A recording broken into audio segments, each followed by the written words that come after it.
Habari Entertainment proudly presents Habari Live. Habari Live. From Phoenix, Arizona. And you're listening to the Habari Live podcast. The show that brings you news, sports, and entertainment for people who love HabariEntertainment.com. Here are your hosts, Aisha, Jimmy, and Damon Dipleen Ellison. Let's get it going. We are all the way live.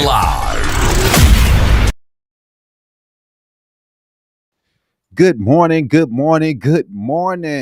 We are thrilled to bring you the latest edition of Habari Live, your go-to podcast for the pulse of Phoenix and beyond.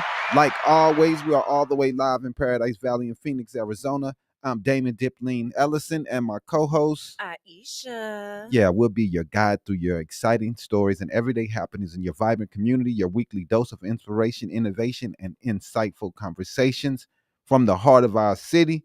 Let's get it going. Yeah, man. It's a crazy week. So let's get it going. We're here to bring you engaging conversation and inspiring stories from remarkable individuals making a difference in our community. Today, we do not have a guest, so we're going to go straight into the news today. So run that Habari News Weekly.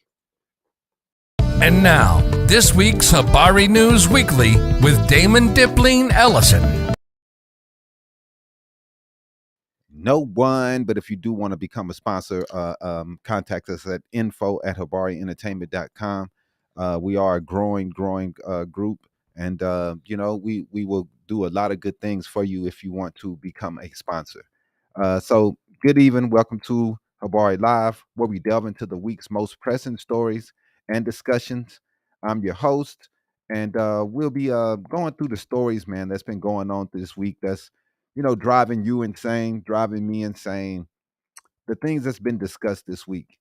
So let's go straight into it. You got it? Yeah, I got it. Yeah. What I'm saying. So pressing stories and discussions. I'm joined by Aisha. Let them know. You see that one? Yeah. Okay. Yeah, I was just giving you, time to finish. Oh, okay. Okay. All right.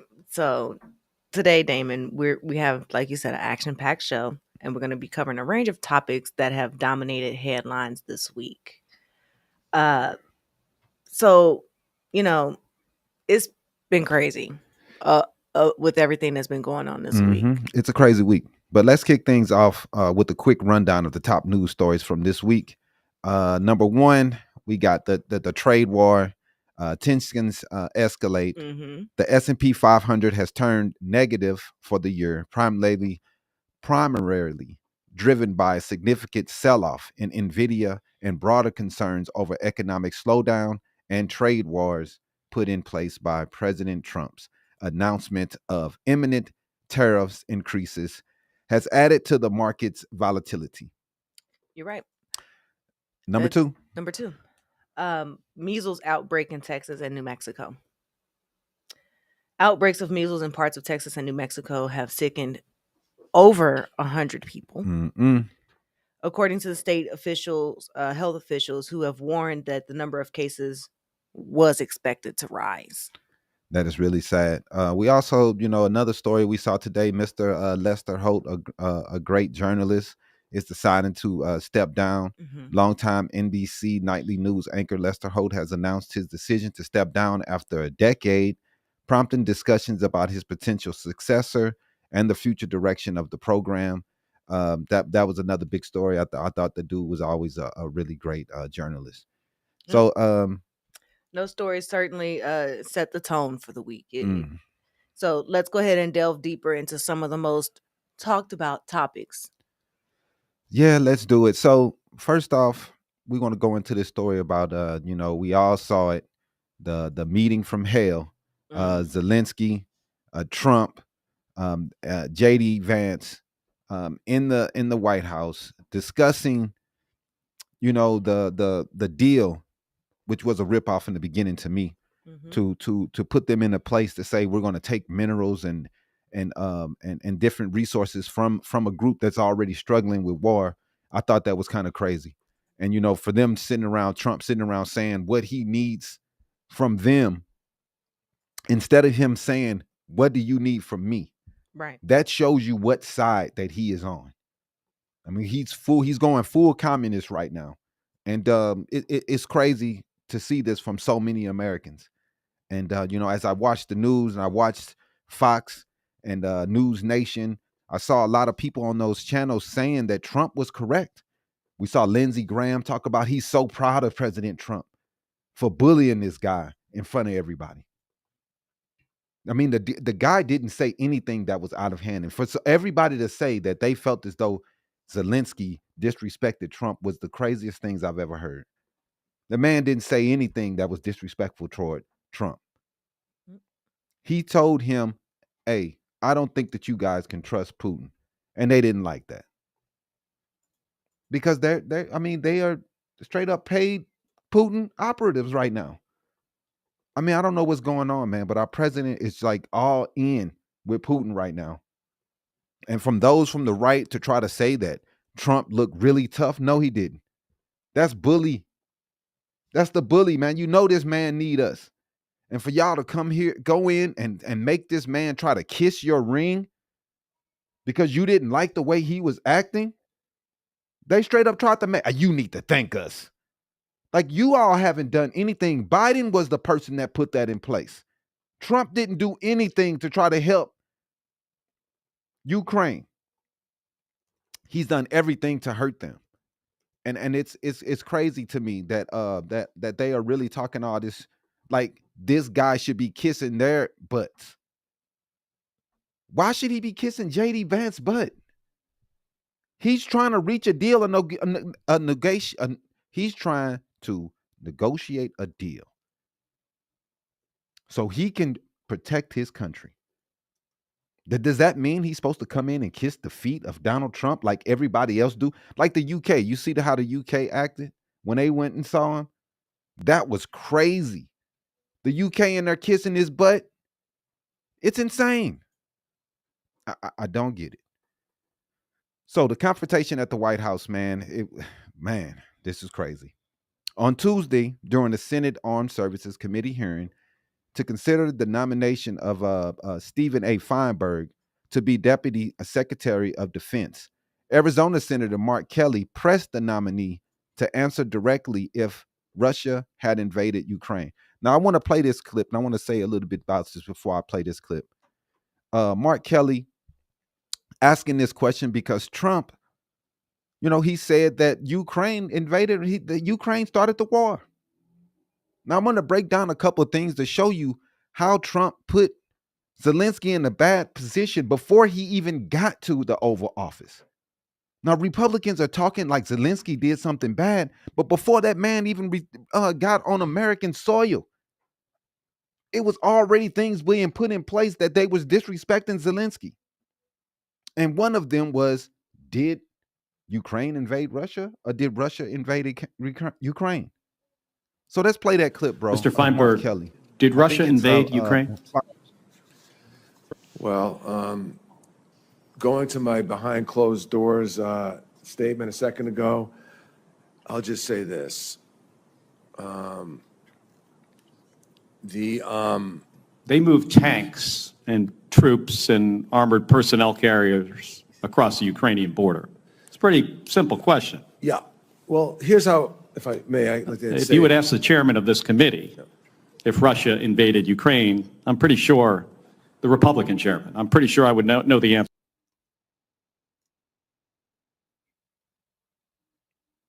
Now, that video shows he wouldn't even answer the question. This dude, how can you not answer the question? What is going on? Like, everybody knows that these people invaded their country, but they won't even say it because why? King Trump said something different. So they can't say that because the king said something different. It's insane. I mean, what are we doing here? This is common sense. You next. I mean, yeah, Trump said that Zelensky was a dictator. He also said that Ukraine started the war, not Russia. Then he acts like he don't remember saying any of it. Yeah, let's run that clip. The reporters ask him, "Hey, do you remember saying that Ukraine started the war?" Oh, did I say that? What is this? Go ahead, run that, man. Did I say that? I can't believe I said that. Next question.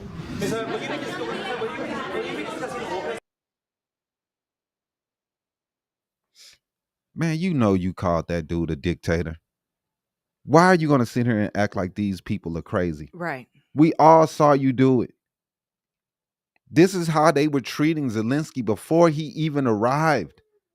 They were showing you how they felt about this man. They was already showing you what they were going to do. I think this was a setup to embarrass Zelensky on the world stage. They already had it, the motions. They already had it in motion. Mm-hmm. That they were going to embarrass this man on the world stage and make him look bad. And Republicans already had the playbook. All of them went, you know how they do it. They all go the same direction. They all parrots, and they just parrot the same little information that they find out. So it's insane that to see them Every time running to say that Trump did nothing wrong, when before he even arrived, they was already disrespecting that man. And then to say that Zelensky's the bad guy because he didn't bow down to JD Vance, who I'm wondering, why did he even speak? Why did he there was no reason for him to say a word at all. But here he come running his mouth. Like, what are you talking for, JD Vance? Shut the fuck up. I mean, it's insane, man. Now, I got another clip of Jasmine Crockett trying to get Republicans to admit Russia started the war. Now, this is the type things that was going on before Zelensky even arrived. They were already fighting. These things were already going on because people trying to say to them, who started this war? Because they're telling you that Putin is just an innocent guy. He's just in the wrong place, the wrong time. It's Zelensky. Are you kidding me? Like, go ahead and play that. It is time for us to say, Mr. President, guess what? Russia invaded Ukraine. Can we at least agree on that one? Facts matter. Y'all, this is literally potentially putting us into an international crisis. We may be heading towards the next world war because we have a president that wants to pal around with Putin and wants to do everything to make him feel good, including lying about who invaded who. Mr. Chair, I got a minute left, but I really want to yield to any of my colleagues and ask them if they will say today, very basically, that when it came down to the war in Ukraine, that it was not Ukraine that invaded Russia, it was the other way around. Is there anybody in here that has enough courage to say that Russia invaded Ukraine?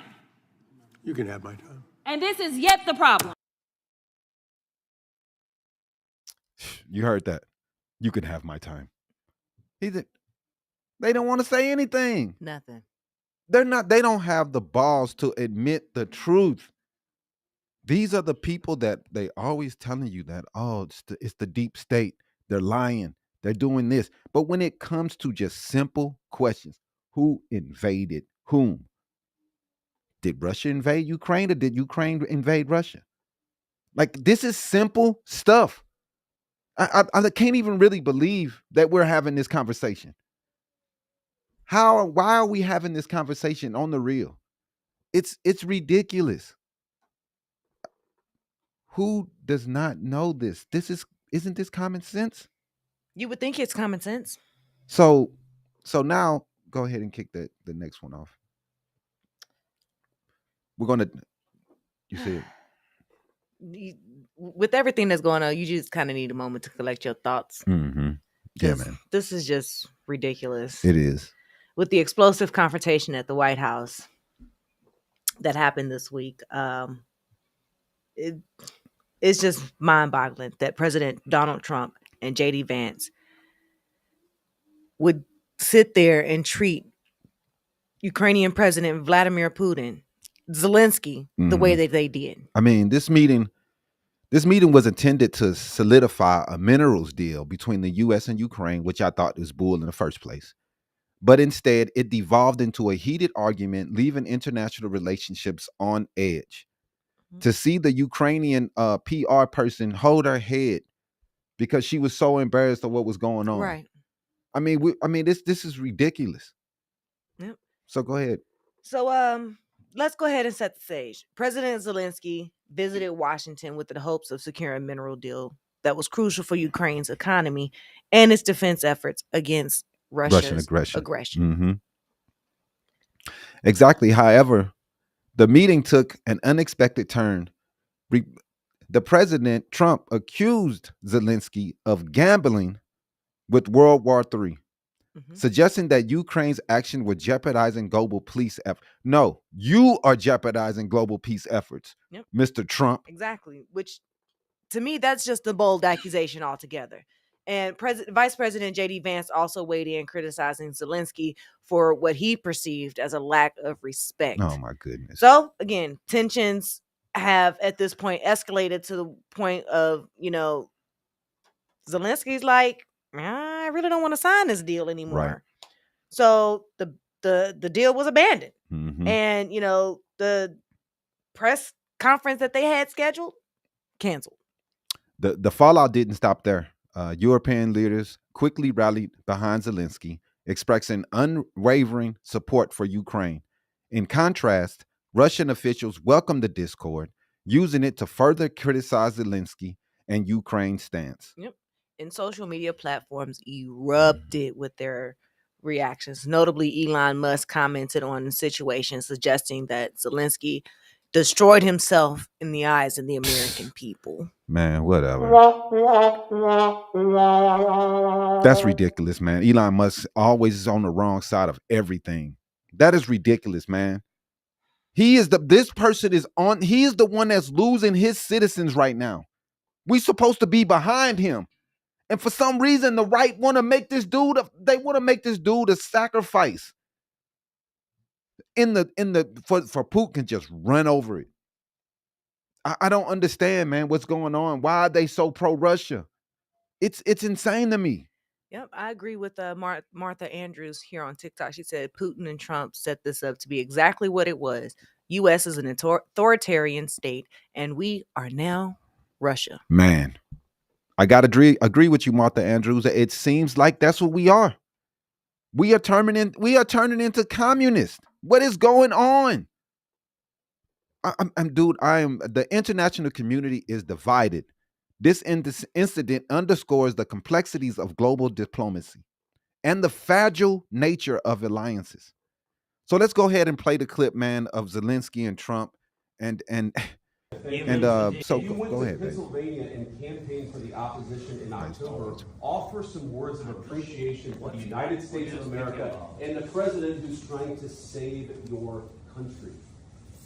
Please, you think that if you will speak very loudly about the war in He's not speaking loudly. He's not speaking loudly. Your country is in big trouble. Can I answer? No, you've done a lot of talking.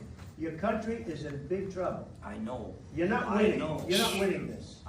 You have a damn good chance of coming out okay because of us. Mr. President, we are staying in our country, staying strong from the very beginning of the war. We've been alone, and we are thankful. I said thanks in this cabinet, and not only in this cabinet. We gave you, through this stupid president, $350 billion.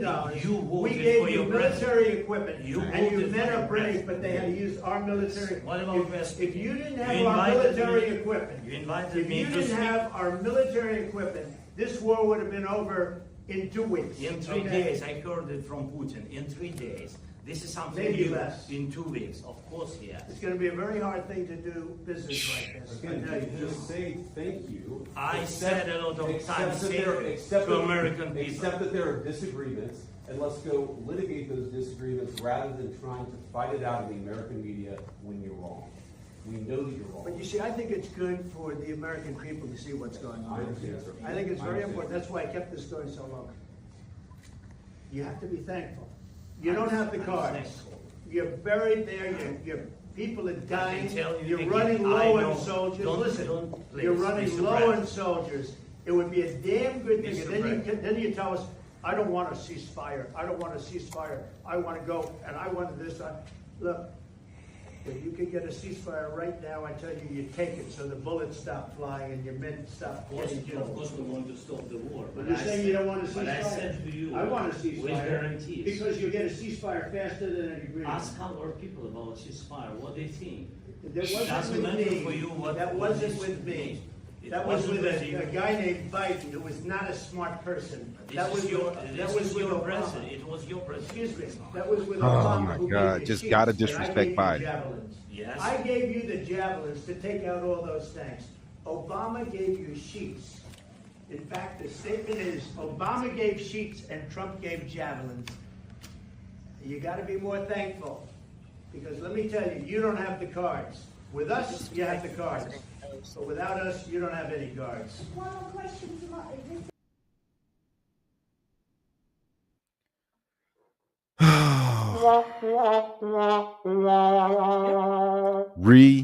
Ridiculous. Yep. I mean, this was more than a fire exchange. So, Damon, what do you think this means for the U.S.-Ukraine relations moving forward? We're fucked. We're headed towards war, man. You're right, we are. I mean, I'm so sorry to laugh, but it's pathetically sad. It really is pathetically sad. man, this ridiculous, dude. So let's read a couple of the comments that we have going up over here from Darren H. We got That first one. yeah, that first one, yep. They gave up common sense to belong to a community of other horrible people. Agreed. Agreed, did. Mr. Darren. Go ahead and play us next one. Trump followers are lost sheep who only know how to be sheep. They aren't capable of true common sense. Man. Hey, you knocking them out the park this morning. Man. You knocking them out the Home park, run. Darren. Then we got Bruh Gang. Embarrassing for United States, but if not surprising for Trump to bash soldiers and warriors. Right, Mr. Bone Spurs himself, Right. who did everything he could to get out of Vietnam. But he's going to disrespect the soldiers of Ukraine out there fighting. Oh, you guys won't last. You wouldn't last without our stuff. And just like Zelensky said, you're parroting Putin, because that's what Putin said. And then they jumping all on this man, talking about you need to say thank you. When the dude first started talking, he said thank you to America. That was the first thing he came out his mouth. And then Mr. JD Vance, Mr. Couch himself, come talking about, oh, you're not thankful enough. You're disrespecting Trump. Like, the dude said thank you. Like, what do you want? You want me to just get down on my knees right now and just slop him up right now? Like, what is going on, bro? That really seems Dog, like that's what Trump man, wants. this is crazy. This is crazy. I don't understand it, man. Bro, gang, you right. 4 more years of this junk. 4 more years. It's gonna be, Yeah. man. TikTok viewers right as well. Trump's supposed to end the war day one. Day one. That's what he said he was gonna What do. happened? What happened, man? You can't end this war because number one, Putin is using you. You think he thinks he's outsmarting Putin. Nah, man. Putin is outsmarting you, you idiot. Yep. You think you playing this guy, but this dude is playing you. So, I mean, the trust between America and Ukraine has undoubtedly been shaken. The U.S. administration's public reprimand of an ally could have lasting repercussions, potentially pushing Ukraine to seek support elsewhere. Yep. And with Russia capitalizing on this discord, the geopolitical landscape becomes an even more precarious nature. It's just crazy, man. It's absolutely. It's a situation that warrants close monitoring in the next coming weeks. Europe has already started deciding that they're going to go away from America when it comes to big decisions, and they're going to go to start putting a coalition together and starting leaving America out of big decisions. They don't think America is right now, we're not in a good situation when it comes to trustworthiness, keeping our word, because President Trump thinks that any decisions that was made before he was in office is all garbage. Right. And he thinks he can throw away all negotiations and all deals that were made before he was put into the White House. And that's not the way it works. We have to keep our word no matter what. If we put in a trade deal and he put in these trade deals that he's always talking shit about, always trashing. These was put in place when he was in office. You trashed them when you came in the first time and you made new negotiations. And now you don't like it. Isn't that your fault? Right. But then, here he comes. He's going to put in new tariffs. He already put in new tariffs for China. He's talking about 25% tariffs on Mexico and Canada again. The tariffs are making the market unstable. People do not like to hear these things. Nope. Investors do not like to hear these things. The economy is going to crash. The economy has been all over the place. And this is what he like. I swear Republicans love instability. They love for things to be unstable. They love people to be on edge. And that's another thing they do. That's a trick they have for us. They're going to keep us confused with so much news, so much information that we have to try to pick and choose which information to look at because it's so much. So, I mean, that's what they do. They try to overrun our brains with information. So we're just confused. And the media can, how they try to keep up with all the stories, but it's so much. He's like overrunning the system. And the system just, it doesn't know what to do because he's just overrunning it with information. So let's get into our next story, man. What's the next one here? I think we're talking about the taxes that's going on. But yeah, we're gonna get into those discussions. What the taxes this week that were passed. A lot of Republicans have been talking about this tax deal for weeks. They finally was able to come together and get it passed. No, that's not it. We're gonna talk about his first cabinet meeting of his new term. My bad. So if you haven't seen it yet, picture this: Elon Musk rocking a black MAGA hat, standing at the head of the table, essentially running the meeting, while Trump sat back and let him do his thing. And when Musk started talking about his so-called cost-cutting measures, the cabinet clapped like they was trained seals. Yeah. I mean, they went ballistic. Yeah, man. Exactly. Musk now unofficially the nation's humble tech support, he claimed. That he's slashing budget efforts were necessary because, and I quote, "If we don't do this, America will go bankrupt." Yep. And because, the world's richest man who built his empire off of government subsidies. Right. By the way, now he wants to play financial savior to the federal government. And every chance he's getting right now, he's breaking in more contracts. Right. He just got the contract for Starlink, which was like, I think, a $400 billion contract. Yeah, man. And that's not a conflict of interest? Yes, it's a conflict of interest. For 100% for sure. He's combing through all the different programs and seeing what he can get. Then he's talking about the FAA. He thinks that the FAA should send it over to his people over at Starlink. SpaceX. So they can get the contracts. So he's looking through, seeing how I can make more money. And people aren't seeing this. They don't see what's going on. That's the amazing part. Oh, he's doing good. All of his so-called cost savings going right to his pocket. Has been bull. They've had to take down most of them because most of them have been debunked. He hasn't saved the money that he's saving. And it's just all a trick for him to get more money and put more money in his pocket. Let's not forget his grand plan includes demanding that government workers justify their existence every week or risk getting fired.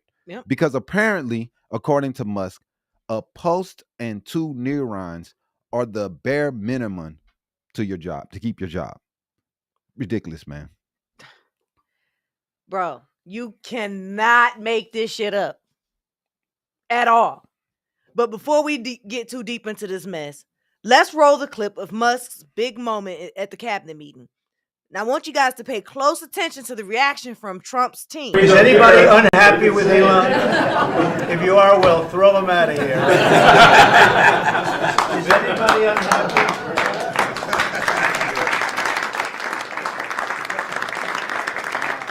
They have a lot of respect for him out of here.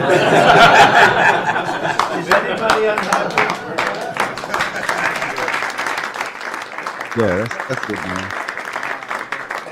Out of here. Is anybody unhappy?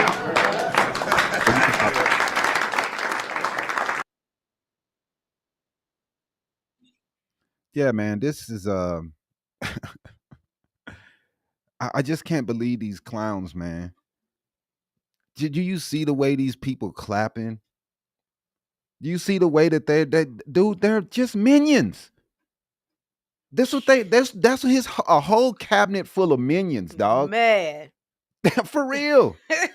Just listening I mean, it's crazy. Man, this They is just so crazy. yeah. Dude, this is insane, man. Let's go to a couple comments, man. Put that Go up. to that. Trucking with options. Yeah. He did more in a month than Dems in 4 years is crazy. America would be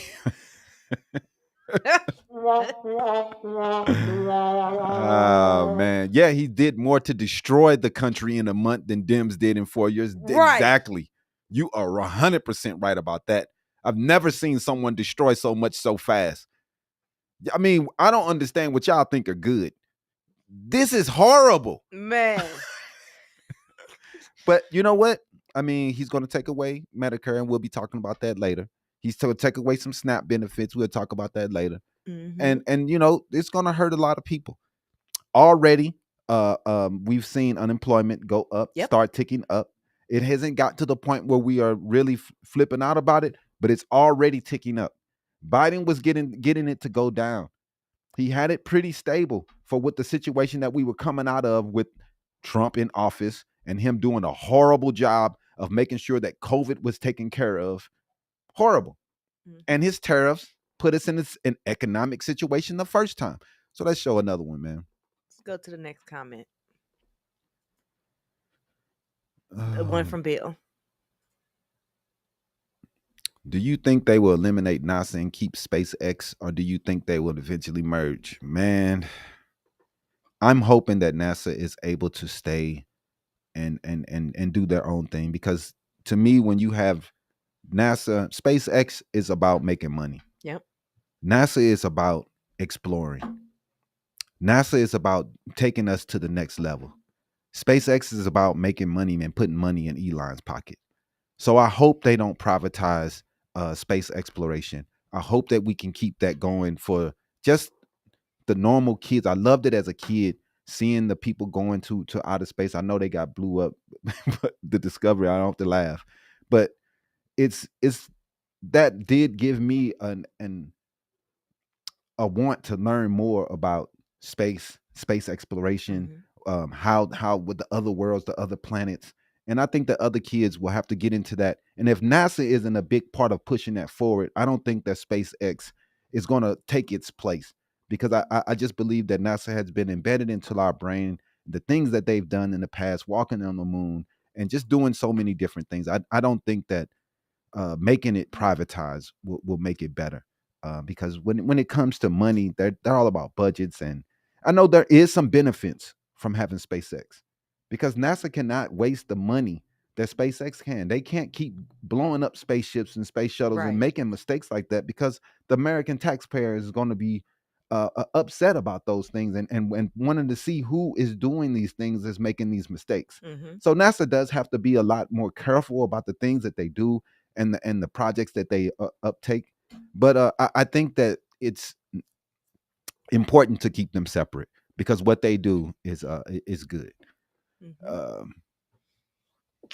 me see. What do we have? What's next after the Bill? Demetrius? Yeah. Bro, he has money. What the fuck? are we talking about? Apparently, people who have money can't do good. No, people who have money can do good. But historically, when we look through all of history, man, there's always been a fight between the rich and the poor. Mm-hmm. And today, if you can't see the issues that we have with the amount of money the CEOs are making, the amount of money the employees are making, we see inflation is going sky high, is skyrocketing. People can't afford eggs. So when we have people that have almost $1 trillion, you understand how much money that is. And you understand that a lot of people are losing for him to be able to gain these things.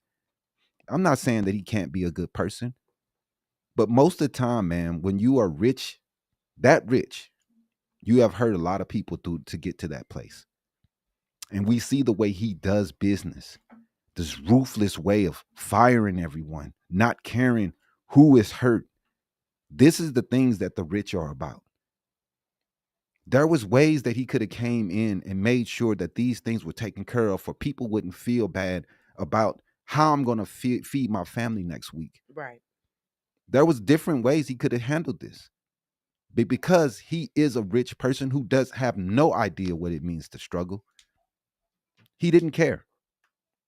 So this is why we have a problem with rich people. They cannot see the way the bottom lives. And you know how much money how much better he could be doing if he was out giving instead of sitting here firing people. Right. You know what much he could be doing for the world. He could be going around really helping people, man. But he's in the government firing people. Mm-hmm. Taking people's livelihoods. Right. This dude, look at all the money this guy has. The ability that he has to change the world. And this dude is instead in the White House with MAGA firing people. This is not the normal. This is not normal. He shouldn't even have this position because his position doesn't even exist. The amount of power that he has is too much. And there's going to be a lot of people suing and a lot of people trying to fight to get this dude out of there. But what else we got? Martin. You don't have any Martin. Idea. Yeah, let's put that up. You don't have any idea what you are talking about. You just admitted you are over your head. Just leave it there. Don't spread information. What is wrong with you? Misinformation. Man, I don't understand I really don't get y'all, man. I just played videos of what we were talking about and clips of everything we were talking about. I don't know what you're saying over. I admitted I was over my head. I don't know what the hell you're talking about. But anyway, nothing is misinformation that this is my opinion on the meetings with Zelensky. This is my opinion of what's going on. You don't have to agree. This is our opinion.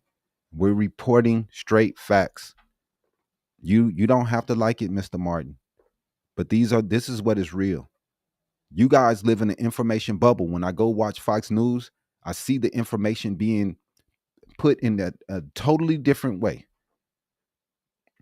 When I went to Fox News the other day, they were talking about how proud they were of Trump for humiliating Zelensky. When I went to the other news, they were talking about how Europe felt about it and how everybody else was saying that was really bad what Trump did to him. Facts are too real for MAGA. You're right. You are exactly right. They don't like facts. They don't like that. These the old black dudes that we don't listen to. These are the old black dudes that we don't listen to. You haven't given young black men anything but complaining. Unless you have a plan, you needed to have a seat. Oh man. Hey, when voting was going down and everybody was picking their sides, I said don't vote with Trump. That was my plan. Don't put this dude in office. He was terrible. I don't know what's bad about that advice. We're not complaining, man. This is talking about what is going on. I don't understand why every time mother people like you see a black face, they talking about complaining. I don't see these comments on Midas Touch when they're talking about what's going on. But why would it's me? I'm complaining. I'm asking for a handout. Like, what is going on? No, we are talking about what is going on in the world, and we're giving our opinions on what is happening. Yep. That's all this is, man. I hate to keep repeating myself, but people, you can always go somewhere else if you don't like it, man. It's pretty easy. But all right, go to the next one, man. NASA has been wasting money for years. NASA has been wasting money for years and have done nothing. Can you name? Yes. When they sent the Mars rover, and they've been sending pictures for years from the Mars rover. They found water the other day. You don't know what you're talking about because you don't read shit. Dude, people like this, dog, man, dude, you don't read. So for you to come on here and say NASA don't do anything, you obviously do not read anything. Well, they don't read the science part of the man. They don't read. This dude don't read nothing, dude. If you were reading, you were getting you. They just found water on Mars. Did you know that? But you don't read anything. Just the other day, they just found a new galaxy. There is science coming out every day. You don't know what the hell you're talking about. Go read a book, dog. You need to get offline and you need to read for real. Because you don't know what the hell you're talking about. NASA is not a waste. Space exploration is not a waste. Stop it. Those rooms are filled with snakes. Yep, that's real. Put up Christina, and he shamed him a little, but good. The guy is supposed to be a leader. He can't lead with his tail. Exactly. They expect the dude to come in there like he's a lost puppy. Zelensky, he's going through war right now. This dude is not gonna come in there like that. He's a man. It's ridiculous, dude. I wasn't talking about you, Krista. I don't know what you're talking about. I'm happy you read, but I was not talking about you. Yeah, man, I agree with you on that one, Krista. Let's show the overcomer. Zelensky came to get support for the war. He wants more funding. Trump knew this and set him up to show his true colors before the whole world. Trump will cut his funding off and force him to peace. What? I mean, I agree with you to a degree, but how is he going to force him to peace? Like, how is he going to force Putin to stop what he's doing? Zelensky can only control his side. If Putin trying to take Ukraine, what can he do to make Putin stop? If Zelensky put his hands up and say, I give up, you think that means that Putin is not going to try to take the rest of the country? Like, I don't know what y'all talking about, man. Zelensky is not the person who is pushing this war. He is defending himself. Do you understand that? He is defending himself. That means that he is protecting his country from a country that is taking his country over. It sounds like the same shit that we hear from these people who talk about, oh, well, we saved the Native Americans. Oh, we were saving them. When you came over here and killed them all. Now you're trying to blame the people that's getting killed. Mm-hmm. It's the same old playbook that they do all the time. Like, are you kidding me? Dog, Ukraine is trying to defend itself, man. If y'all want the USSR to be the old USSR and Russia to become the power that they were back in the day, so we go to war with these people soon, I don't know why these people trust Russia, man. It's craziness. Without U.S. funding, Ukraine is a lose-lose situation. Yes, we all know that. I don't know why you and Trump and everybody else want to throw this in. If so, we know this. They're a small country trying to fight Russia. Yes, we know that they need help. That's why we're giving them help. This is saying things that we already know. Are we third graders? Everybody knows that they need the funding or they wouldn't be asking for it. That's what happens when you need funding. You ask for it. They need help. Are we just supposed to? So, like I said to a person the other day, what about Israel? We're always selling and giving them things all the time. Everybody's begging us to stop sending stuff to Israel. For some reason, people don't have a problem with that. But we got a problem with Ukraine and protecting them. Shouldn't we protect all of those who are getting attacked? Like, what are we?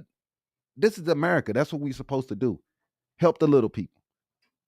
When we refused to do that in World War II, and the Germans got to power and they started taking everybody out, we decided in the future we would not let that happen. Mm-hmm. So I just don't know, man. The General 513 said, yeah, they created NASA. NASA's specialty is cloud seeding and Disney pictures. I'm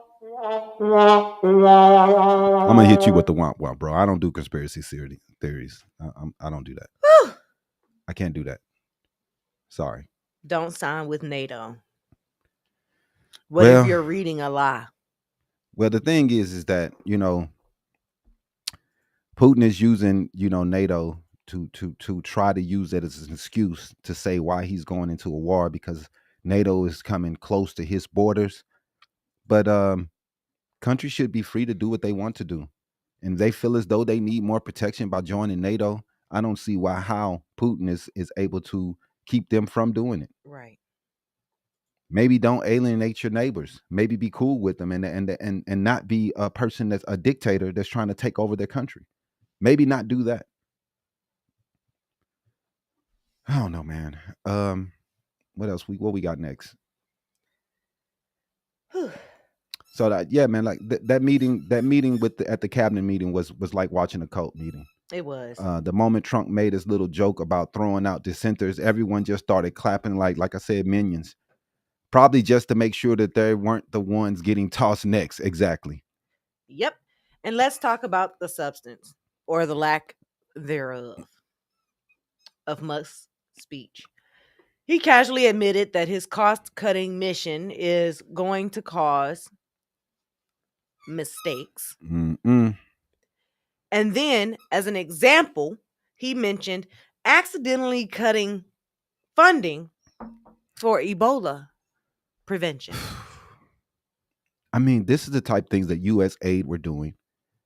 And these are the type of things that they cut when they cut U.S. aid, trying to keep diseases out of other countries. Disease prevention in other countries help to keep the diseases from coming here. But we want to throw up our hands and say, screw the world. We don't want to help anybody. Man. So do you think that this is not going to come back on us? You think that the world is just, that's there. It is not. There's no way it's going to come here. Like, if we don't prevent these things there, then those problems come here. That's why we were preventing them. But now we're just going to throw our hands up and just let all these people suffer because we don't believe that they should get their aid. And a judge has told them to release this aid, and they still won't do it. Okay, let's hit another comment, because this one right here is just from Richard Harvey. Bro, you have to be a Democrat. You're not looking at this fair. That man disrespected the Oval Office. I guess you wasn't watching it. No, bro, yes, yeah. You wasn't watching correctly. Man, dude, y'all are blinded by y'all cult membership. Blind. I mean, y'all not just drinking the Kool-Aid. You're gulping the Kool-Aid. Gulping the Kool-Aid. And it's ridiculous, man. That man didn't raise his voice one time Not to once. Trump. And the Trump first thing he said was thank you. Exactly. When he sat down. Exactly. I don't understand what y'all talking about. Disrespectful? He didn't disrespect them once. They were taking up for Putin, and they wanted to make Putin the king. And dude was like, nah, I'm not doing that. I'm not doing that. Putin, he'll come for y'all next. Y'all think that he's good? That you think this dude is trustworthy? He'll be coming for y'all. Just because you got an ocean in between you, don't mean that Putin won't come for America. Right. This is what Ronald Reagan spoke about in the 80s. We had a Cold War against them. Like I said last week, Ronald Reagan is back spinning in his grave right now. Dog, you don't remember that? Mr. Gorbachev, tear down this wall. You don't remember the evil things that they were doing in the 80s? And we were 100% against. But now all of a sudden we're for it. We're MAGA is Russian. Like I said, they love affair for Putin came in when Obama was in office, because they got infatuated with a white leader. They didn't like the black leader that we had. They had a picture of him on a horse, and they just fell in love with Putin. Never mind that he's a communist. Never mind that he was white and he was on a horse and he looked powerful. And Obama was not. He had a tan suit on. That's the thinking that's going on right now with these people, man. It's ridiculous. Peace out, Rosalinda. I didn't want to send any of your comments anyway because you were being really, really ignorant, and I didn't want to say any one of your comments because they were dumb as hell. Have a good day. Overcomer. If you listen to Zelensky, you can tell he was looking for support for the war. He wasn't interested in peace. What are you talking about? Dude cannot just make peace. There are two sides of a war. Zelensky can't just say, all right, peace. And you would think that Trump would Switch bring the camera, bro. both sides who are fighting in the war to the table to discuss peace, to negotiate peace. Mm-hmm. However, Trump does not bring both parties to the table. He meets with them one-on-one. The problem. And tries to tell the person that got invaded, oh, you need to bow down to them because they right. Right. Huh? Right. Putin. So if I came and invaded your house and took over your shit. Right. I'm supposed to bow down to the person who just took over my home. Right. I'm supposed to bow down. Would you stand for that? No. Just like how they you don't like hoarders and people who take over people's homes. You hate that, but you're okay with Putin taking over these people's country. Right. I really don't get it. Go ahead, switch the cam. So imagine waking up and finding out that, oops, we almost let a deadly virus slip through the cracks. Man, and Musk reassured everyone that the interruption in funding was brief. But U.S. aid officials are already disputing that claim, saying that the money was never released in the first place. Money was never released. The federal judges have said over and over again, release the goddamn money. Trump and them won't release the money. People are telling them we are suffering. They don't care. They're not releasing the money. So either Musk is confused or he's just making shit up. Either way, it doesn't exactly inspire confidence in what they are doing, removing these programs. And let's not overlook the moment when Musk started to answer whether the cabinet was happy with him, only for Trump to cut him off and answer for them. Right. Classic move. Of course, no exceptions. If you're in that cabinet, you don't have an opinion. Trump thinks for you. You just clap, and nod and laugh. That's all they do is giggle and laugh everything he says. Like these people have no spines, no minds. Yep. At all. So what's the well, for one, Elon Musk is now essentially running a newly created Department of Government Efficiency. We all know this. Yep. It's like a Twitter board meeting, firing people first, asking questions later. And two, this cabinet is shaping up to be a room full of yes men, ready to cheer on whatever idea comes their way, no matter how reckless it sounds. These people are ready to clap and say, "Yay, Trump! That's it. Let's do it. These people have no minds, man. They just follow this dude. But we'll be keeping an eye on what comes next, because if this is just the first cabinet meeting, I can't imagine what's coming down the pipelines. Go ahead.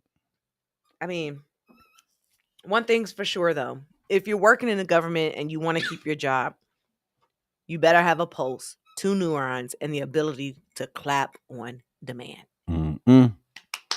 Yay, Trump. Man, dude. Yay, Musk. Man. Y'all doing a good job. Let's keep going. So, yeah, man, it's insane, man.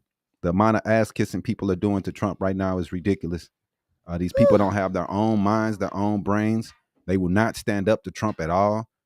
I mean, the dude is he's making very bad decisions, and no one is saying anything. Let's go into a couple of comments before we go into the next story. Going to Krista's. I'm mixed But let's not be petty on color wars. That's ignorant and wasteful of time. Grow up, people. And she must be talking to Blazing Tyler, who keeps mentioning reparations, and we need to keep it about black people. We need to make it about black Americans. I don't know what he's talking about. Races are always in here. That's what MAGA is filled with. Races. Man. But anyway, we will know. Let me say you missed my earlier comment. Overcomer. Go to his. You missed my earlier comment that Ukraine incited Putin to invade by entertaining NATO, knowing full well Putin wasn't. But that's like saying that it's okay that a bully beat up a person because he incited them. That's like saying a girl who had on a short mini skirt deserves to be raped. Like, dude, you can't invade this country because of decisions that Ukraine decided to make as a country. And because you don't like their decisions as their own country. Right. And if you don't respect what this man is trying to do for his country, that has nothing to do with Russia. Nothing. So you can't blame them for going to attack them. The attacker is the person that gets the blame.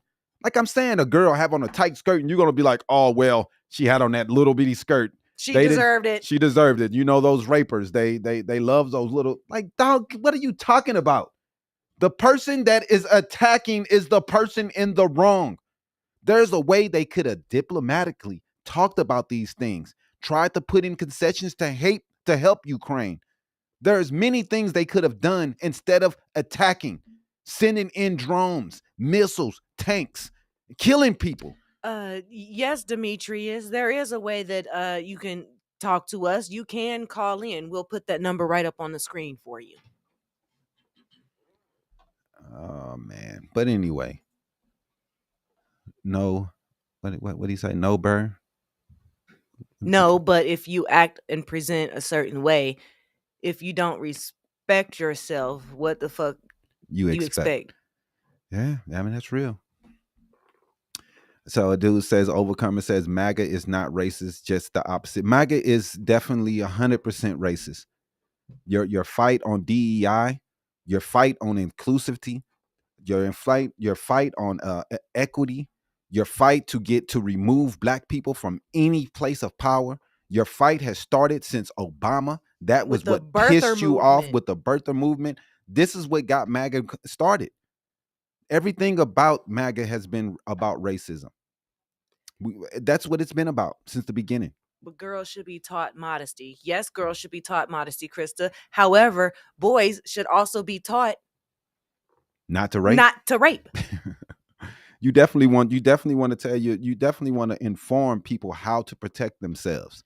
Boys should be taught not to touch. But if they make a bad decision, do they deserve to be raped because they wasn't modest that day? They made a bad decision. Do they deserve what they get?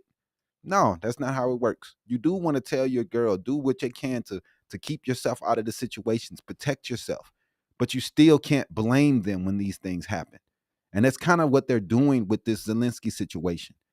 He talked to NATO. Oh, Putin wasn't gonna like that, so he deserved to get attacked. No, that's crazy. That's insane. Yep. Very much insane. My name is Nicholas for the internship. Oh, okay. I'm a bit early. But... Okay, it's all good. Come on in. Have a seat. Yeah, man. So today we're going to delve into the recent Republican tax bill and its potential impact on Medicaid. We'll also hear from Congressman Jim McGovern of Massachusetts, who has been vocal in his opposition to this legislation. So let's go ahead and play that video real quick of Mr. McGovern. I reserve. The gentleman from Massachusetts is recognized. Yeah, Mr. Speaker, the gentlelady is talking about what was said in the Rules Committee last night. I want to take a couple of minutes to talk about how people voted in the Rules Committee last night. We gave Republicans a chance last night in the Rules Committee. We said if they really don't believe that this budget cuts funding for school meals, if they really believe what they're saying, then they can vote to assure the American people that they're not going to steal school meals from kids in order to give tax breaks for millionaires. Every Republican voted no, every single one of them. Then Democrats offered an amendment to protect Medicaid. And Medicaid, as you know, Mr. Speaker, covers 41% of all births in the United States, nearly half of children with special health care needs, and 5 in 8 nursing home residents. We asked them not to cut Medicaid in order to fund tax breaks for billionaires. Every Republican voted no. Then Democrats offered an amendment to extend tax cuts for people making under $400,000 while ensuring that corporations and billionaires pay their fair share. We asked Republicans to continue tax cuts for only those who need them the most, because those are the tax cuts they let expire while their tax cuts for greedy corporations were made permanent. We asked them to prioritize working families over greedy corporations. Every Republican voted no. Then Democrats offered an amendment preventing tax giveaways for people earning over $1 million a year. Every Republican voted no. We wanted to see if there was anyone so rich that Republicans don't think they deserve a tax giveaway. So we asked them to vote against tax breaks for people earning over $100 million per year. We asked them to side with factory workers and firefighters over hedge fund managers and billionaire bankers. Every Republican voted no. We even offered an amendment preventing tax cuts for people with a net worth of over, get this, $1 billion. Every Republican voted no. They betrayed their constituents. They voted to steal from the American people in order to protect tax breaks for billionaires. Again, this is about whose side you're on. And Republicans showed us last night with their votes whose side they're on. And it's not the working people of this country. I reserve my time. Yeah, man. So, I mean, he's exactly right. And if anyone sees anything differently than what these tax cuts really are, and you know, you saw a lot of people talking, they're like, oh, I didn't see anything that said Medicaid. But that's because they put the word under the Energy Commission. They're the people that control it. They have to cut $880 billion out of their budget. And the only thing that they control is Medicare and Medicaid. So where do you think this money is going to come out? The House recently passed a budget resolution that includes $4.5 trillion in tax cuts. To offset this, they're proposing $2 trillion in spending cuts with significant reductions potentially affecting Medicaid. The House Energy and Commerce Committee has been tasked with identifying $880 billion in cuts. While they haven't explicitly mentioned Medicaid specifically, it's one of the primary programs they oversee, making it the likely target. House Speaker Mike Johnson has been non-committal about protecting Medicaid, suggesting that any cuts would focus on reducing fraud. However, critics argue that such substantial cuts would inevitably affect legitimate beneficiaries of Medicaid. President Trump has repeatedly assured the public that Medicaid wouldn't be touched, yet the current budget proposal seems to contradict those promises, leading to concerns about the future of the program. Now, I'm going off what they're saying. We're seeing what they are doing. Now, Congressman Jim McGovern addressed these issues during a recent House Rules Committee hearing, and we were saying that we saw what he said about it and how he felt. You saw the passion that he was taking up for the small man, trying to protect the people who care, but these Republicans are protecting the billionaires. Mr. McGovern didn't hold back. He emphasized that Democrats offered amendments to protect Medicaid and extend tax cuts for individuals earning under $400,000. But every Republican voted against these measures. It's a stark reminder of the partisan divide on these issues. The proposed budget not only aims to extend previous tax cuts, but also introduces new ones, potentially adding trillions more to the deficit over the next decade. While the stated goal is to reduce government spending, the burden may fall disproportionately on low-income individuals like always. Families who rely on programs like Medicaid for their healthcare needs, they will get hurt by this. This is a very complex issue with far-reaching implications, And like I said, we'll continue to monitor the situation and provide updates as they become available. For our viewers, if you have any questions or thoughts on this topic, feel free to share them with us. Your input is always valid. You can send anything to info at habarientertainment.com, and we can discuss this more. So let's go back into, we're going to go into our next segment here, man. The tax cuts are a big deal. So I hope a lot of people are paying attention what they're doing. Make sure you know, because they're trying to take away people's Medicare and Medicaid. I know a lot of people are going to be upset about that, but we have to make sure that you guys are informed on what's really going on. Let's see what else we got.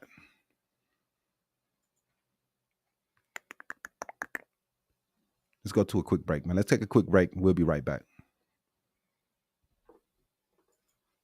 Hey y'all, it's Mama Soul's Fish and Chicken, Habari Entertainment sponsor. Let's go get it.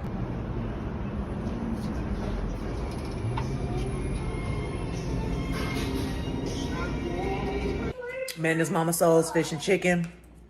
I ain't never had a piece of fish that tastes so good. I'm not a shrimp person, but they fried shrimps. It's so good. It's so good. The dressing and the greens and the cornbread.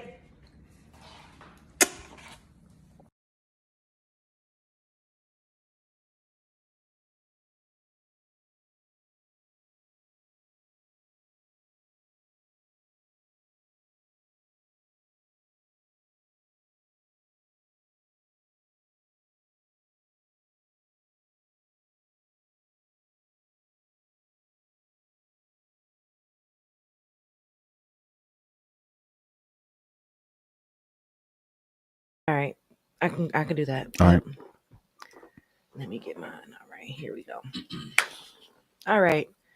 So this week, a few of the things that I saw that went on.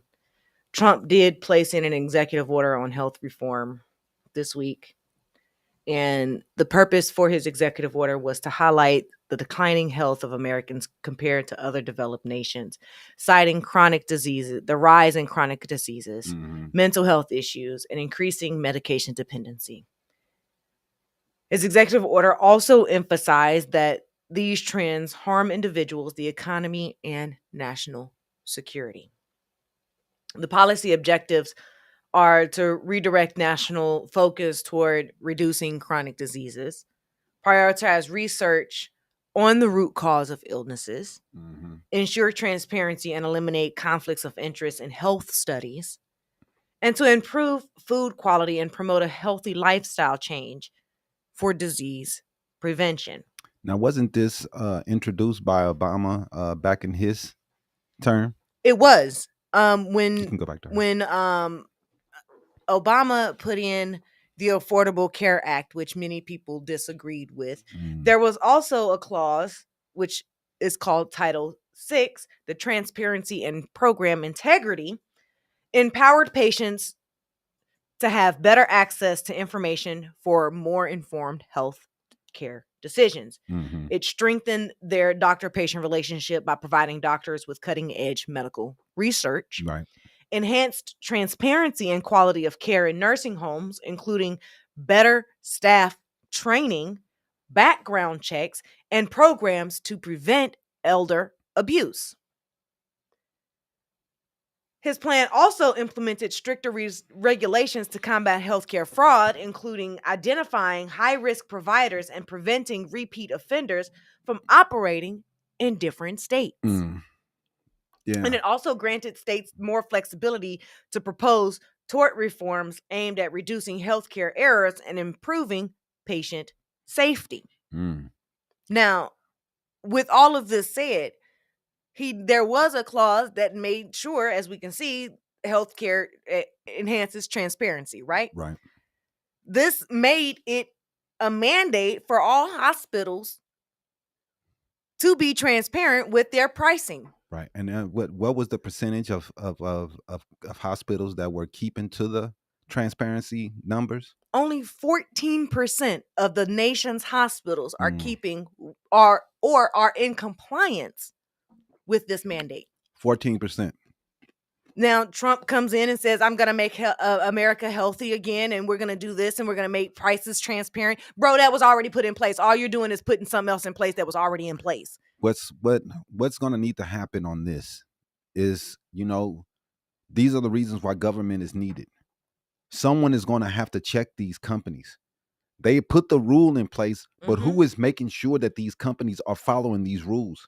Who are going through to every hospital and to their websites and making sure that the transparency is coming through from these companies? Yep. Because it seems like they're just ignoring them and just doing what they want to do. Exactly. And Trump's creation of the Make America Healthy Again Commission, which is a multi-agency commission led by the Secretary of Health and Human Services, their idea is to focus on reversing chronic diseases, particularly childhood illnesses.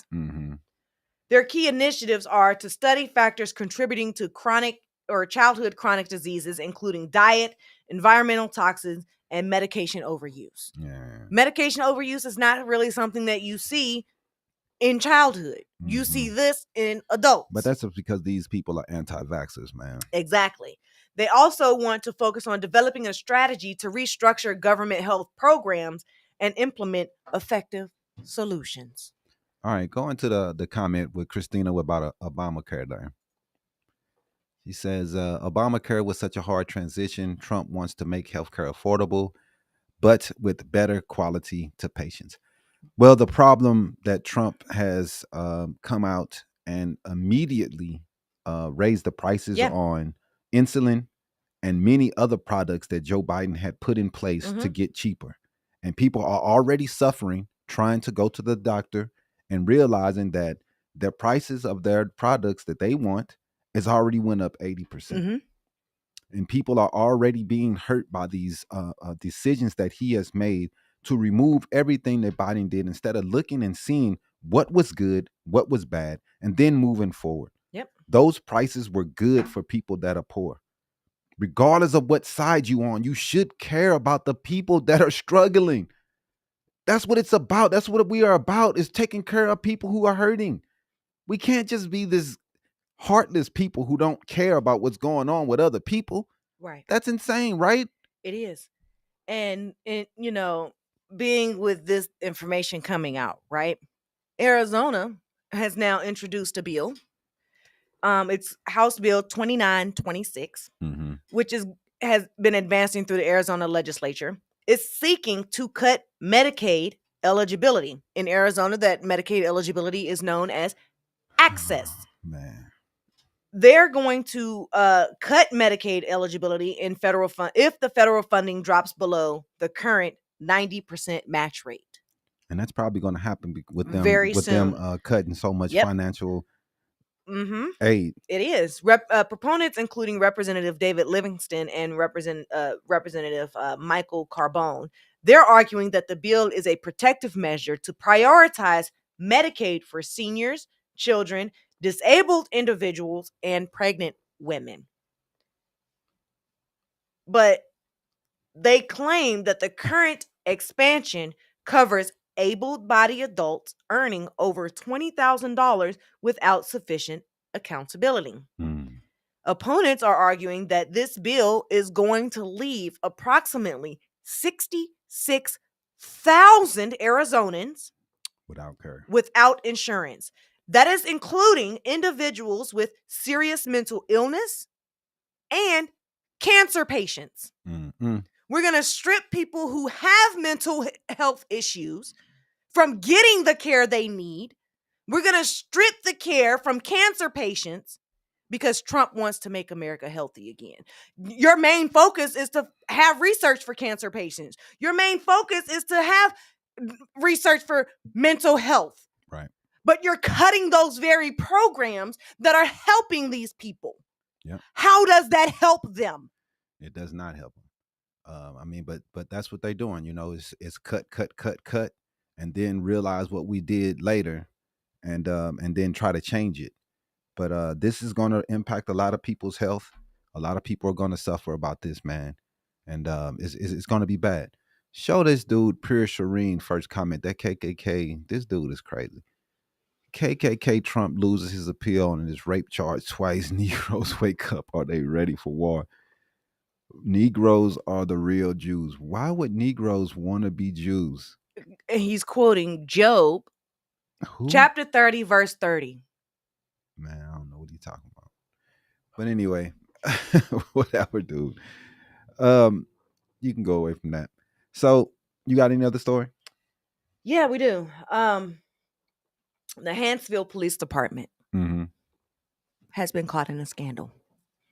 Huntsville, what's that? Alabama? That is in Alabama. It's a small city in Alabama. They're debating on whether to disband its current police department following a grand jury report that accused it of a rampant culture of corruption and recommended its immediate disbandment. Yeah. The mayor placed the entire force on administrative leave after the police chief and 4 officers were indicted on charges including mishandling or removing evidence.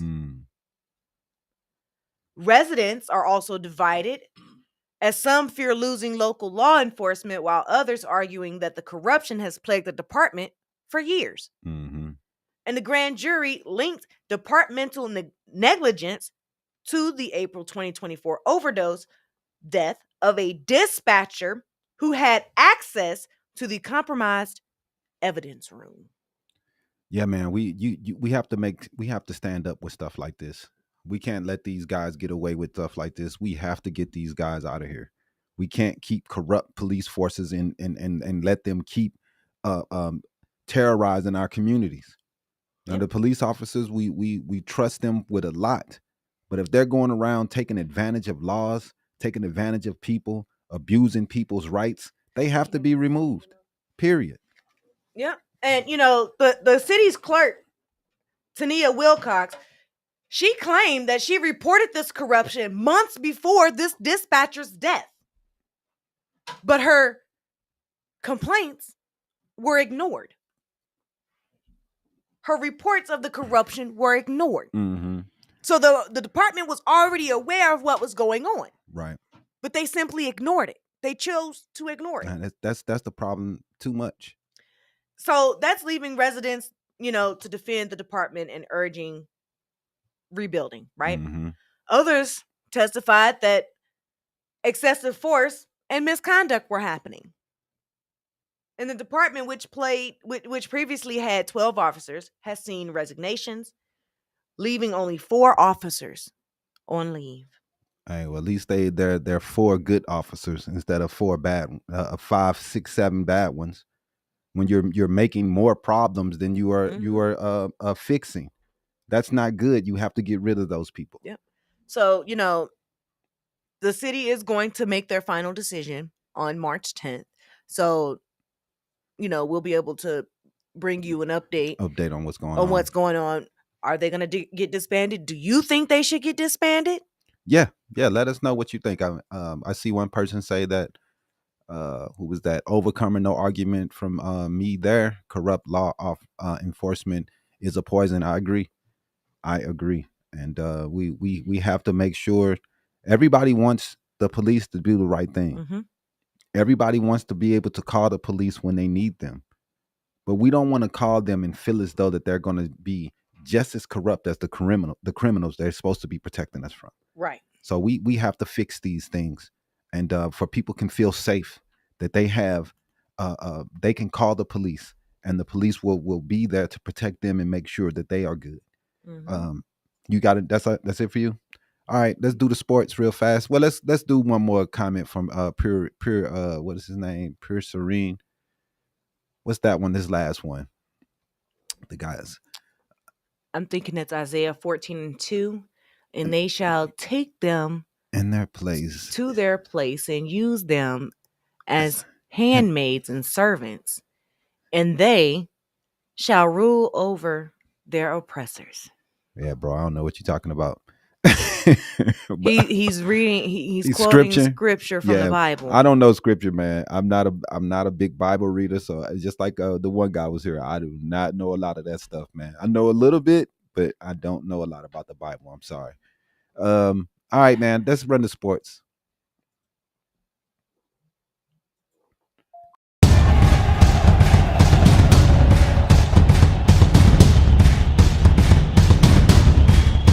Habari Sports.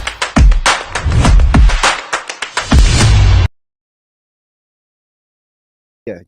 Welcome to Habari Sports, and we're going to talk about today's hot topics for the week. The Suns suck, so I really don't want to talk about them. They just lost again to the Pelicans. I think we got back-to-back games to the Pelicans. We're probably going to lose them both because we're just not good. But today I wanted to talk about something that's been going on in the NBA. A big discussion that a lot of people are having. People talking about the critics of the NBA, the critics of the players, people criticizing what's going on in the NBA and criticizing players. And LeBron said that why would NBA players want to be the face of the league when it's so much weird energy out here? Mm-hmm. And it's another thing that I heard Gilbert Arenas say, that the players in the past, they didn't get criticized like this. That Jordan was loved and Kobe was loved and no one criticized them. Now, it's insane to hear people talk like this.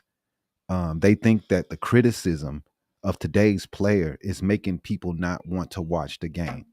And those things, to me, are just incorrect.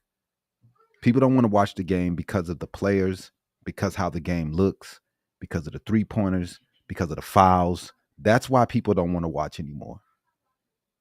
I heard Channing Frye, he said that the nostalgia of the 90s is making people not want to watch sports. Sports is all ritualistic distractions. Okay. I guess, yeah, they are rituals. They are distractions. Some people need a distraction sometimes from this stuff. It's overwhelming. Sometimes I need a distraction. That's why I talk about different things, because I can't just be angry all the time. I have to think about some things that I love, and not just politics, because you'll go crazy getting caught up with this Trump stuff. And that's how we're going to keep our sanity for the next 4 years, by paying attention to things that's not going to drive us crazy. We still have to make sure that we're seeing what's going on, but we can't live this 24/7, man. You'll lose your mind. You're right. We have to wake up to the truth. We have to wake up to the truth. I agree. But we also can't ignore the other things that happen in life, because we have a horrible president. Right. I like MMA. I'm just not a huge fan of MMA. But I do. There's a couple people that I've seen and watched a couple fights. It's MMA is not for me, man. You know what I'm saying? It's not my thing. But it's not bad. I have no problem with it, but it's just not my thing. But I want to talk about this. And LeBron James, he had his complaint about the NBA media, and Stephen A. Smith said some things about it. And LeBron, he went to social media to slang. I mean, he went to the media and called the weird energy out surrounding NBA coverage, essentially questioning why anyone would even want to be the face of the league when they constantly face criticism. Now, let me be clear. I respect LeBron as one of the greatest to ever play this game. His legacy is set, and he's done things on and off the court that will be remembered forever. But this take here is just disgusting to me. To act like you can't be criticized, and the players of the NBA can't be criticized, or the players of the past didn't face criticism, is just disingenuous and untrue. 100%. Kobe was called a rapist because he had a rape case. They called him. They brought posters to the game calling this man rapist. Jordan was called a ball hog. A lot of people said he got his father killed for gambling. People still say that. And you're gonna try to tell me that players weren't criticized back then? Right.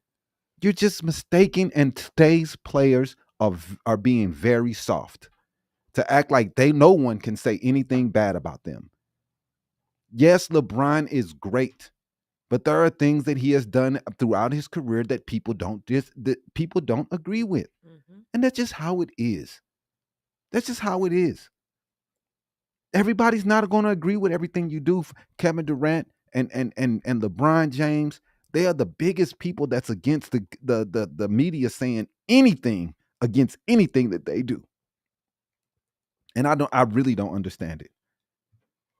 To be the best, you're going to face criticism. To be the face, you're going to face criticism. It doesn't matter if you win the championship yesterday, the next day people are going to be asking, can you do it again? Yep. This is a show me league, a show me country, a show me, that's the mentality. Show me what you got. That's what people are about. And if you cannot handle that, then I don't understand what are you doing as the face of the NBA or any sport. If you're feeling mad because people are going to have opinions about your game, who you play with, this is the sport. This is why people watch. You can't take that away to everybody. Yes, people love Michael Jordan, but there were people that hated him, that didn't like him. Peter Vesey was a big opponent of Michael Jordan. He didn't like that dude. He wrote a lot of bad things about him. I don't understand the people that act like this is just a league today. That's all we do is talk bad about these kids. When I see them talking so good about them all the time. Right. Anthony Edwards, they were saying he was the next Michael Jordan. He could take the mantle. Oh, I don't want it. I don't want it. It's not that we're giving it to you, man. We're saying you may take it. Because the only thing that takes the mantle in the face of the league is winning. You're not going to be, you got to win. Now, they love to say that Michael Jordan in the 80s, he was already the face. No, he was one of the faces. The face was Magic Johnson and Larry Bird. Yep. But they gave them a place where they can do their thing. Now, the LeBron, anybody say anything bad about him, he's a hater.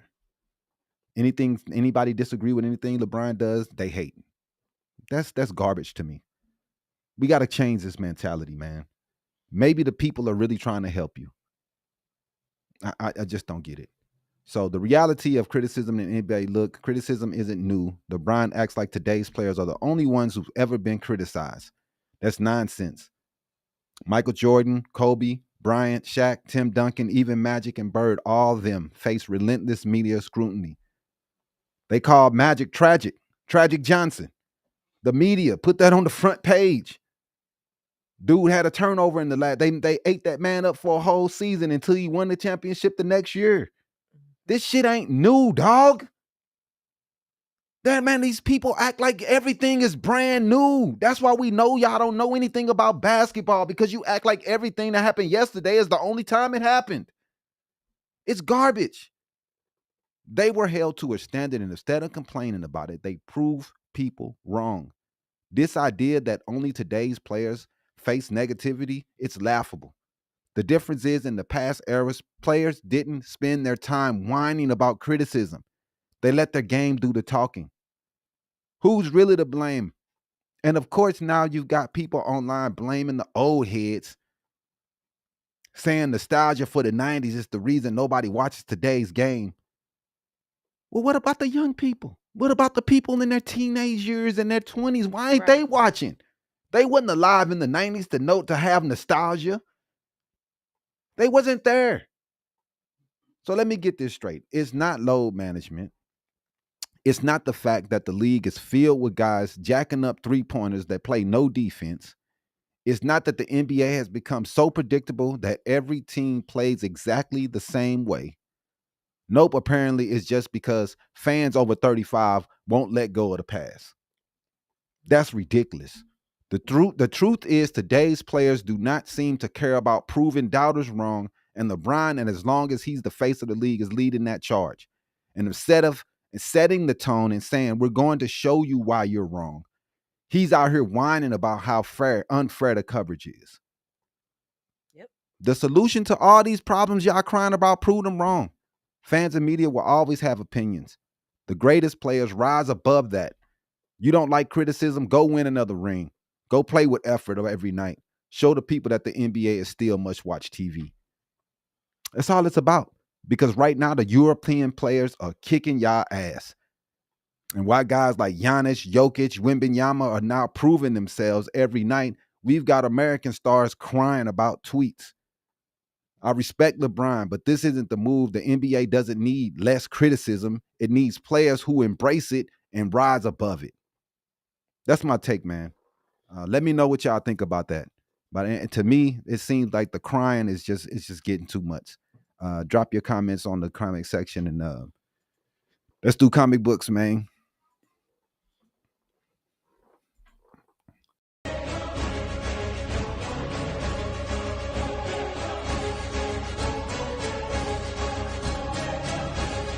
Comic Book Corner. Sponsored by... Sponsor, hit us up at info@habaryentertainment.com and we will make a package based just off your needs. So yeah, man, let's dive into the deep stories and characters and cultures surrounding the world of comics. I'm your host, Damon Dipline Ellison, today, and we're tackling a hot topic that's sparking debate once again, the new Daredevil Born Again show that will be dropping here soon. I think it's next week, man. Mm-hmm. It is. It'll be on Tuesday, on March 4th. Yeah, man, it's gonna be fun. You know, I really love what they did with it on Netflix, and I'm thinking that just seeing him on a Hulk, She-Hulk, that he's gonna be a lot better. His moves will be a lot better, and everything will be really, really dope, man. But I'm looking forward to it. Let's go into like when it'd be coming on and how the episodes will be coming out. The highly anticipated return of the Devil of Hell's Kitchen after years of waiting. Marvel's blind vigilante is back, and this time he's bringing even more chaos, corruption, and of course, bone-crushing action. So when is Daredevil Born Again hitting our screens? What's the story, and how is this shaping up compared to the Netflix original? Let's go ahead and get into that, man. So when and where you can watch, Marvel fans, mark your calendars. Daredevil Born Again will premiere on Disney Plus on March 4th, 2025 at 6 o'clock p.m., 9 o'clock p.m. Eastern.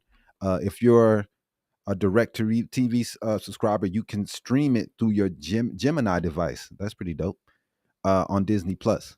So now, before we get into the nitty-gritty, let's check out I wish we had it, but we don't. I was gonna run the trailer, but it's okay. I don't have it. So we'll just talk about when it's coming out. Do you see it on yours? Mm-mm. So how many episodes is going to be in this first season of Daredevil? And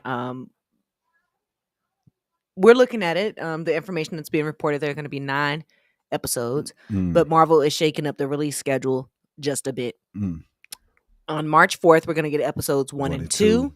March 11th, we'll get episode 3. March 18th, episode 4. And then March 25th, we'll get episodes 5 and 6, which will also drop on the same day. So they're going to give us a mid-season 2-episode drop. They're going to give us a premiere season 2-episode drop. So that's going to be a good thing. That's how they're shaking it up a little bit. Okay. And then the last 3 episodes, as of today, they do not have a release date yet. Okay. So Marvel is keeping us in suspense, and fans are gonna be crazy as to see how it shapes out. So we'll see. Yeah, man. So where does Born Again pick up? Did they say that? It's been years since we last saw Matt Murdock in Daredevil season 3. He's still fighting for justice in the courtroom by day, but at night he's back cleaning up the streets as Daredevil. Meanwhile, Wilson Fisk, aka the Kingpin, isn't just back. He's making a power move, running for mayor of New York, which would be pretty interesting for the story. We saw a lot of that in Echo. Yep. So that means 2 things. The city's corruption is about to get a whole lot worse. Daredevil and Kingpin are once again on a collision course, and it should be great, man. I'm very excited to see it. Yep. And along the way, we'll see a few familiar faces like Karen Page and Foggy Nelson, and some of the dangerous new threats, including the serial killer Muse, which is a twisted villain straight from the comics. For those of you that don't know. So, it's going to get darker, grittier. It's going to be rated VMA. TVMA. TVMA. And, I'm hoping that by from what I've seen, watching him in She-Hulk and watching him in Echo, you can tell there's a big difference between what Netflix was able to do with the character and what Marvel is able to do with the character. So I'm definitely excited to see more of the action when it comes to Daredevil. Yeah, because Born Again isn't toning things down. This series is bringing back the brutal street level action fans loved in the original Daredevil series. So with the TVMA rating, Marvel is leaning into the dark, violent world of Hell's Kitchen. And from everything we've heard, is going to be even more brutal than the Netflix version, which is crazy, man. But the Netflix version had a lot of talking in it, so it would be cool to get a little bit more action coming out of there. So who's returning? The cast is stacked with returning favorites and an exciting new additions. So let's go ahead and run through some of the key players that we're going to see. Of course, we're getting Charlie Cox, who's playing Matt Murdock's or Daredevil.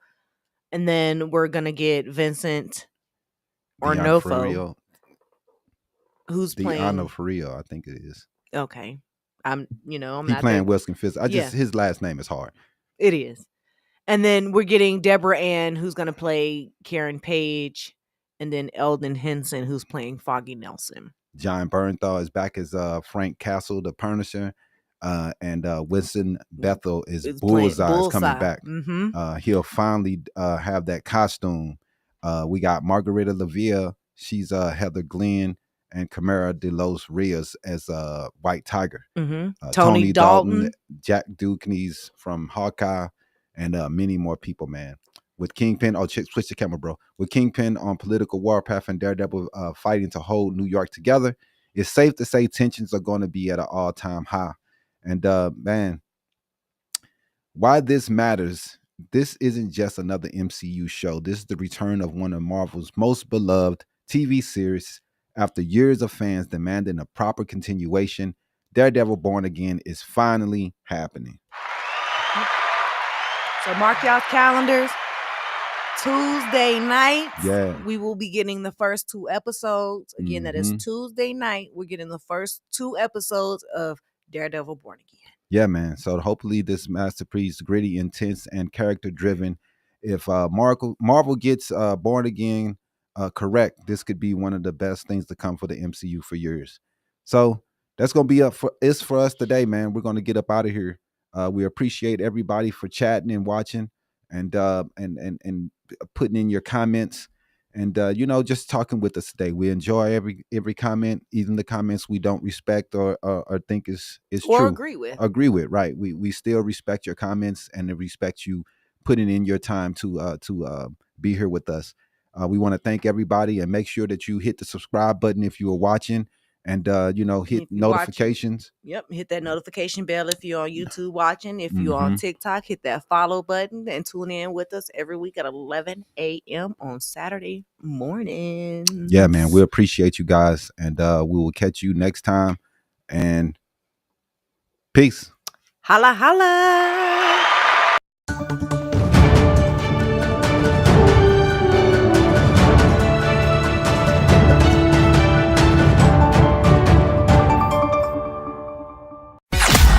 Thanks for watching another episode of Habari Live. Make sure to subscribe to our YouTube channel and get updates on news, the podcast, and more. Follow us on Facebook and Twitter. And don't forget to visit www.habaryentertainment.com. See you next week. Peace.